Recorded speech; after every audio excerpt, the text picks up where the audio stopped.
Das erste Mal, wo ich eine tote Mensch gesehen habe, da war ich ungefähr 5 oder 6 Jahre alt. Und das war mitten im Krieg in Syrien, vor unseren Augen. Mein Name ist Seyna. Ich kam 2014 von Syrien nach Deutschland und heute möchte ich euch meine Erfahrung mitteilen.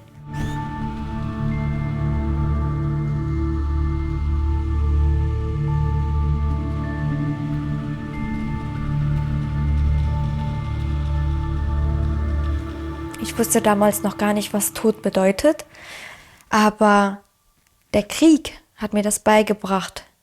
Wir haben dann ein Schuss gehört, ich und meine beiden Geschwister. Wir sind dann direkt zum Balkon gerannt, standen da und haben geguckt, was da los ist.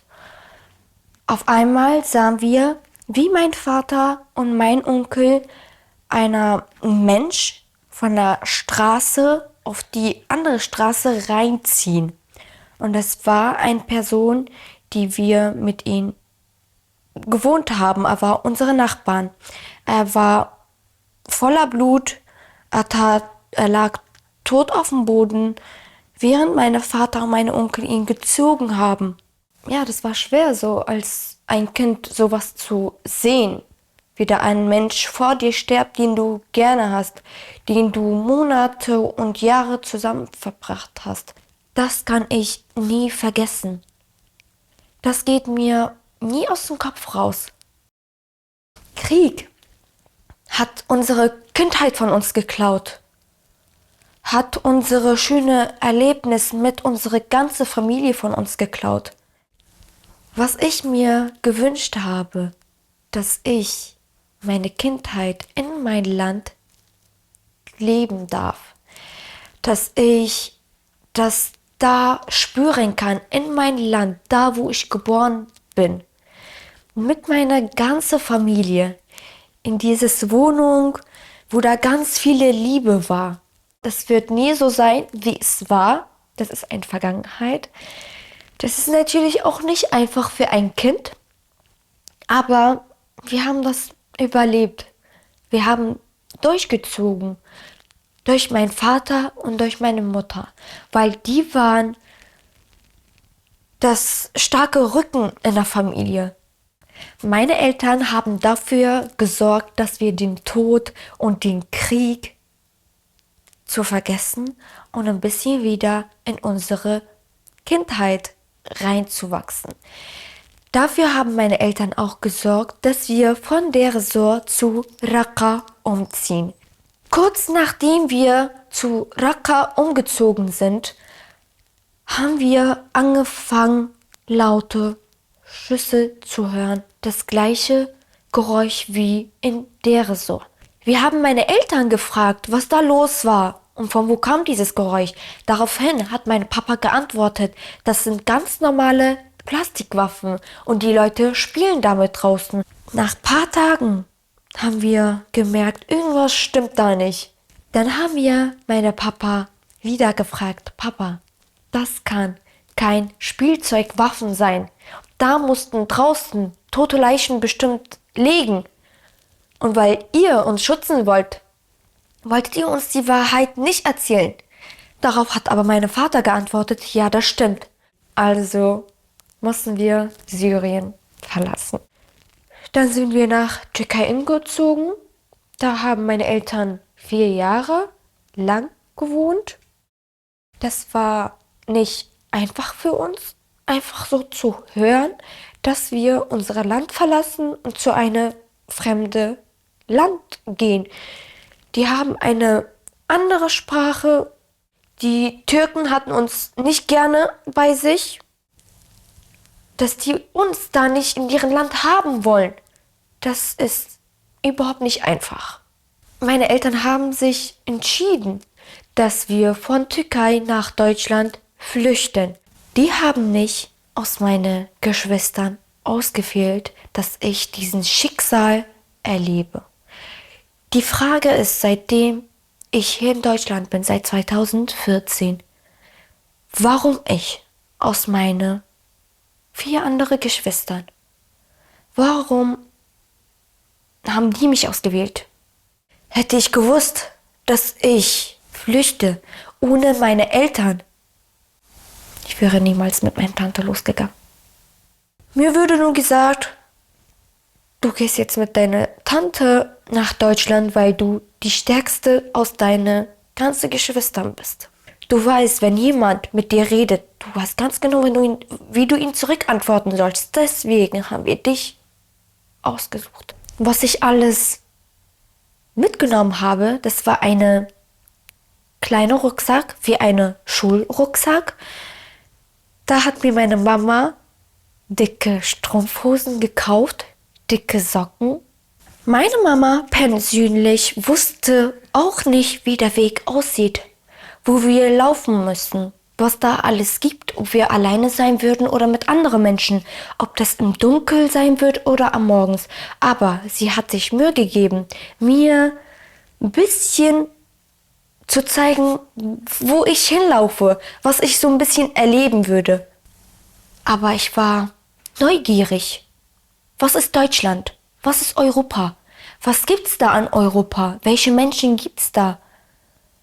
Aber ich wusste, ich hatte den gleichen Gefühl gehabt oder was wir in Türkei erlebt haben. Ich habe mich immer gefragt, dieses Menschen, die da sind, das ist Europa.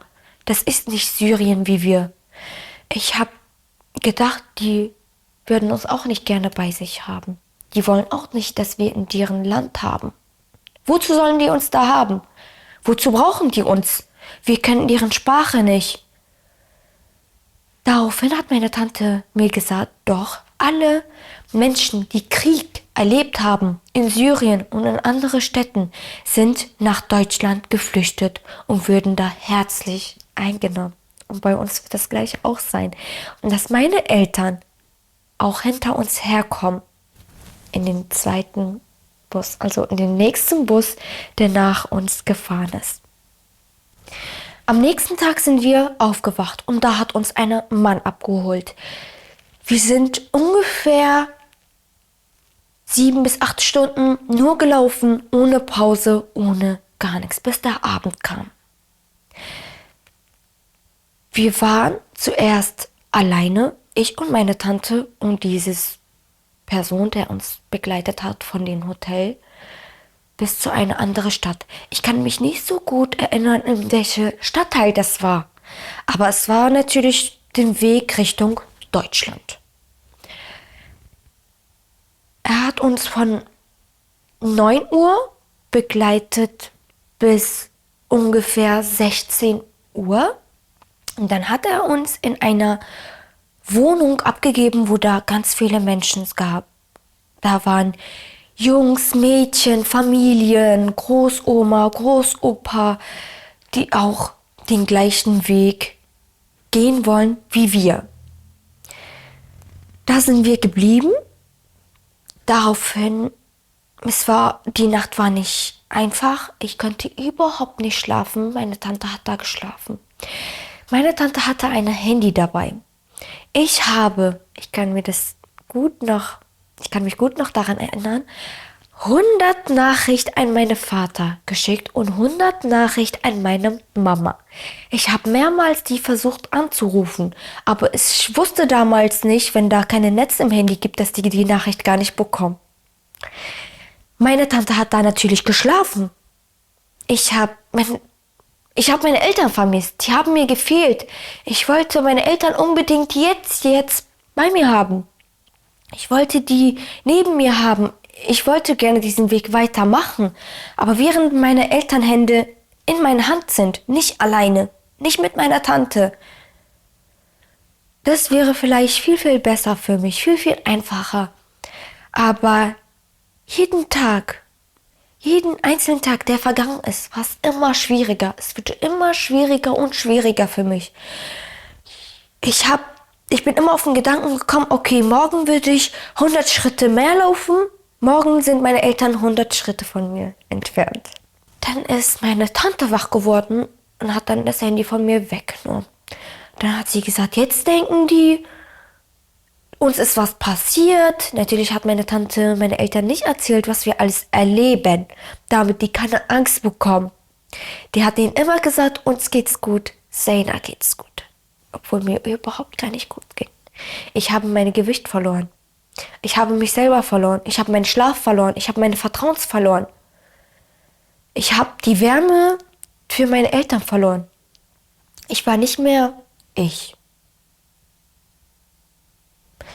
Ich bin krank geworden. Mir ging es überhaupt nicht gut. Ich habe meine Kraft verloren. Ich wollte gar nicht mehr mitmachen.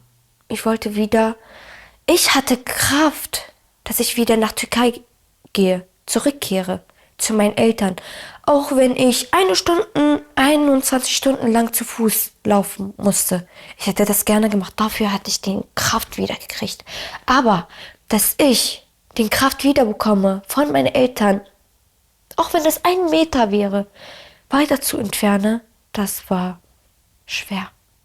Meine Tante hat mich natürlich motiviert, dass ich den Weg weitermache und dass ich wieder meine Kraft bekomme. Nachdem sie mir erzählt hat, in Deutschland kann ich wieder meine Kindheit leben. In Deutschland gibt es da gar keinen Krieg. In Deutschland werde ich gar keine tote Menschen für meine Augen kriege oder sehe. In Deutschland gibt's Ärzte, da gibt's Schulen, da gibt's Einkaufs, da gibt's Essen, wo man wirklich davon satt wird. In Syrien haben wir verhungert. Aber mein Vater und meine Mama haben gut dafür gesorgt, dass wir das nicht alles miterleben. Manchmal hatten die viel und manchmal hatten die wenig. Aber das lag nicht in deren Hände. Meine Eltern haben mir beigebracht, dass ich nicht jeder Mensch vertrauen kann, weil nicht jeder Mensch denkt so, wie ich denke. Und nicht jeder Mensch tut das, was ein Vater für seine Tochter tut. Das sind fremde Menschen. Daraufhin hatte ich immer die Sprüche, die Wörter von meinem Vater vor mir gehabt. Vertrau gar keiner Mensch, außer deine Tante. Deine Tante gehört zu uns. In unsere Körper läuft den gleichen Blut. Aber bei anderen Menschen, die können böse sein. Die können auch lieb sein. Man weiß das nicht. Man muss vielleicht Jahre mit denen verbringen. Ich bin natürlich mit meiner Tante den ganzen Weg still mitgelaufen. In die Kälte, es war Nacht. Es gab auch manche Straßen, manche Wald, die ich nicht alleine laufen könnte. Jemand muss mich tragen. Es war Fluss. Es gab Flüsse. Die waren 1 Meter lang. Die Jungs konnten hüpfen. Aber ich war 1,10 Meter. Ich kannte keine 1,50 Meter hüpfen. Das kannte ich nicht. Jemand musste mich tragen. Jemand musste meiner Tante helfen. Wir mussten uns gegenseitig helfen, damit wir auch alle zusammen den Weg schaffen. Damit wir alle zusammen das erleben. Wir haben uns gegenseitig geholfen. Natürlich, da waren Jungs, da waren Männer, die mir geholfen haben, die meine Tante geholfen haben, die mich auf den Weg getragen haben. Ich hatte das Wort von meiner Mama immer vor meinen Augen gehabt. Du bist die Stärkste von deinen Geschwistern. Und deswegen bin ich immer jeden Tag stärker geworden. Ich habe immer gesagt, wenn das ein Mann nicht schafft, durch diesen Fluss weiterzukommen, ich als Zeyna mit 1,10 Meter, mit 8,5 Jahren, du musst das schaffen. Du musst darüber springen, du musst das erleben, du musst weiterkommen, damit du deine Eltern nach Deutschland holst, damit ich das wieder erleben kann, was ich in der Sorge verloren habe, meine Kindheit. Ich hatte Durst, ich hatte richtig viel Durst. Wir sind stundenlang gelaufen, 21 Stunden, 32 Stunden, wir hatten gar kein Wasser dabei. Ich hatte eine einzige Wärmestück und das war eine weiße Mütze, eine weiße Feldmütze. Es gab einer Zug. Der Zug war da. Wir waren hier und wir mussten auf die andere Seite kommen. Aber wer auch hier war, waren Polizisten, die die Leute wieder nach Türkei schicken können. Die haben uns erwischt. Warum? Durch meine weiße Feldmütze. Alle anderen hatten schwarze Sachen an, schwarze Klamotten, außer ich. Die sind zu uns gekommen, die haben den anderen gesagt, weil sie dabei ist, wir werden euch nichts antun. Aber direkt wieder nehmt ihr den Rückweg nach Türkei. Wir haben vor denen getan, dass wir wieder zurücklaufen. Nachdem die natürlich weg waren, habe ich gesagt, ey nein, wir gehen wieder zurück. Ich war diejenige, die gesagt hat, wir gehen wieder zurück. Ich habe ein Ziel vor mir. Ich habe meine Mütze ausgezogen, damit ich den anderen retten kann. Und das war das letzte Teil, was ich von meinen Eltern hatte. Der Ort, wo ich meine Mütze versteckt habe, war der Grenze von Serbien. Da habe ich sie versteckt oder man kann auch sagen beerdet. Wir sind in Serbien angekommen. Da wurden wir festgehalten. Die haben uns mit zu einem Gefängnis mitgenommen. Wir waren einen Tag da. Wir haben zum Essen Schweinefleisch bekommen. Ob wir deutlich gesagt haben, wir sind Muslime. Dann mussten wir in einen Raum, wir sind in einen Raum gekommen. Die haben uns natürlich untersucht. Wir mussten Fingerabdrücke abgeben. Die haben uns fotografiert. Und dann haben die uns rausgeschickt. Nicht alle haben die losgelassen. Ich, meine Tante und ein paar andere. Und manche würden direkt in einen Bus gesetzt und nach Türkei zurückgeschickt. Nachdem wir durch den Wald gelaufen sind, in Dunkelheit, kamen wir an in einem sehr großen Mittelmeer. Wir standen ganz oben und ich habe nach unten geschaut. Und ich habe einen sehr großen Meer gesehen. Wasser. Das habe ich noch nie gesehen. Ich habe schon mal einen Fluss gesehen, aber so einen großen, riesen Meer habe ich noch nie gesehen. Und da stand ein kleines Schiff. Da könnten circa 10 Leute reinpassen.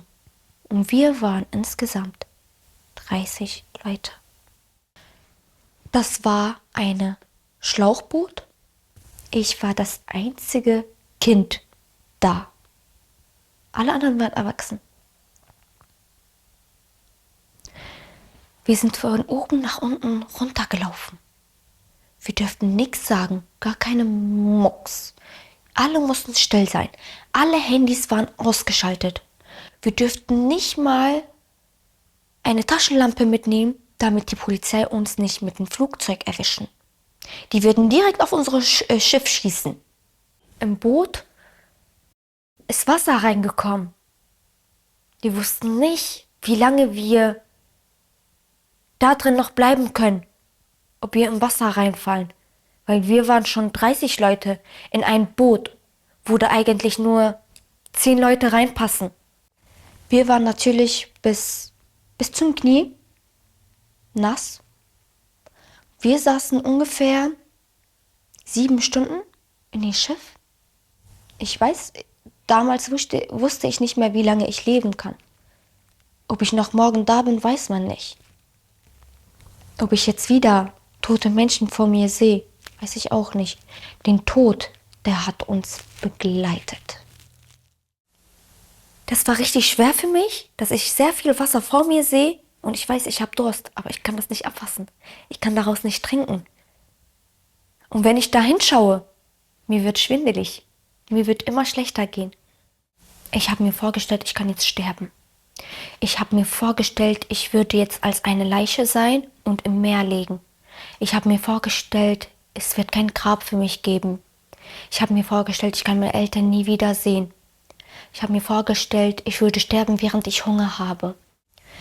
Wir sind an einem Strand angekommen, nach 7 Stunden. Wir sind da alle ausgestiegen. Aber wir waren nicht so sehr nah am Strand. Wir waren ungefähr 4 Meter vom Strand entfernt. Und da hat eine Person gesehen, dass die Polizei zu uns kommt. Er hat direkt ein Messer rausgenommen und den Boot kaputt gemacht, damit die uns nicht damit wieder zurückschicken. Die Polizisten haben uns gesehen, erwischt. Aber das waren nicht die bösen Polizisten. Nein, die hatten Essen dabei. Ich weiß noch immer noch was. Die hatten Thunfisch dabei und die hatten auch Brötchen dabei. Die haben uns das gegeben. Wir haben gegessen. Nachdem wir am Strand angekommen sind, haben wir wieder diesen Mann angerufen, der uns alleine im Wasser losgeschickt hat und ist dort geblieben, in Serbien. Glaube ich. Ich wusste überhaupt nicht, wo ich war. Die Erwachsenen, die mit mir waren, wussten auch nicht, wo die sind oder wo die jetzt gelandet sind oder wo die jetzt angekommen sind. Das wussten wir alle nicht. Er hat uns eine Zettel mitgegeben und er hat uns dann gezeigt, wo wir hin müssen. Und er hat dann eine Kreise gezeigt, wenn wir in diesem Punkt ankommen, sollen wir uns bei ihm melden. Und er sagt uns dann, wo wir weiterhin kommen oder wo wir weiterlaufen sollen oder wie der Weg weitergeht. Und bis wir wieder bei dem nächsten Schritt ankommen, haben wir uns wieder bei ihm gemeldet. Bis wir an einen Punkt angekommen sind. Wir haben ihn angerufen. Er ist nicht mehr rangegangen. Nachdem er von alle Geld bekommen hat, nachdem er das ganze Geld von uns bekommen hat, eigentlich es war geplant, wenn wir in Deutschland ankommen, dann bekommt er das ganze Geld. Es war so geplant, nach jeder Stadt bekommt er ein bisschen von. Aber er hat uns angelogen. Er hat gesagt, wir müssen ihm jetzt das ganze Geld zahlen, damit er für uns Taxis besorgt und Busse, damit wir nicht weiter zu Fuß gehen müssen, sondern mit Autos bis Deutschland. Daraufhin haben wir meine Eltern angerufen. Meine Eltern waren auch nicht so reich. Die hatten auch selber keine Geld für Essen. Die haben Sachen verkauft und haben uns Geld geschickt. Und mit diesem Geld, da sind wir in Wien angekommen. Und in Wien sind da Onkel, Tanten, Cousin von meiner Tante und von meiner Oma da. Die leben da schon seit 40 Jahren. Und bei denen waren wir zu Hause. Wir waren ungefähr da eine Woche, 5 Tage. Das waren 5 Tage, keine Woche. Und dann haben die für uns ein Auto besorgt von Wien nach Deutschland. Wir sind in nach Berlin angekommen.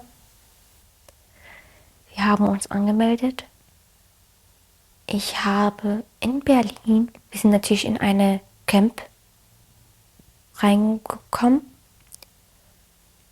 in eine Zimmerwohnung. Es war keine Wohnung, es war ein Camp, jeder hatte eine Wohnung. Man musste sich mit den anderen den Bad teilen und die Dusche Platz teilen und die Küche. Also man hatte nur seinen Schlafplatz für sich. Und da habe ich ungefähr 1,5 Jahre mit meiner Tante zusammengelebt. Ich bin hier alleine und ich möchte meine Eltern nach Deutschland holen. Die haben natürlich einen Termin bekommen, dass sie mit dem Flugzeug nach Deutschland kommen. Aber das war August 2018. Genau nach ungefähr 4 Jahren.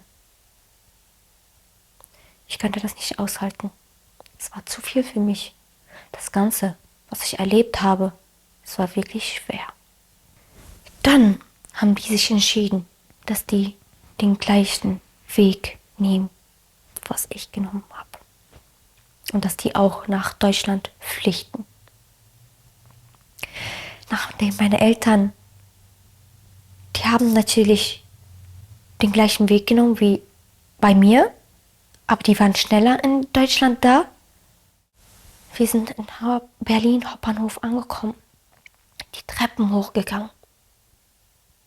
Da war eine ECE, der gerade eben noch losfährt. Und meine Eltern standen ungefähr 20 Meter vor mir entfernt. Alle sind in einer Fahrstuhl eingestiegen, außer meine Mama. Sie wollten noch einsteigen, ich habe nur das hintere Teil von ihr gesehen. Ihre Kopftuch, ihre Jacke. Ich wusste nicht, dass es meine Mama war. Ich habe ganz laut geschrien. Immi, Mama. Und dann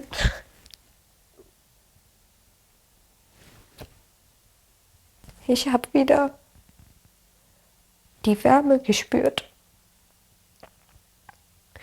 Meine Eltern waren da, so ist egal, wie weit die von mir jetzt sind, ob wir jetzt zusammen wohnen können oder nicht. Aber die sind wenigstens da, die sind gekommen. Ja, und dann, die dürften nicht ins Heim reingehen, wo ich mit meiner Tante gewohnt habe. Das war Einzimmerwohnung und die waren 7. Meine Geschwister und meine Mama und mein Papa. Und noch einer Junge, der mit uns in Syrien 14 Jahre zusammen gewohnt hat. Nachdem ich in Deutschland angekommen bin, es war natürlich nicht einfach zur Schule zu gehen. Ich sah anders aus wie die anderen. Ich kannte kein Deutsch. Ich hatte nicht diese Klamotten an, was die anhatten.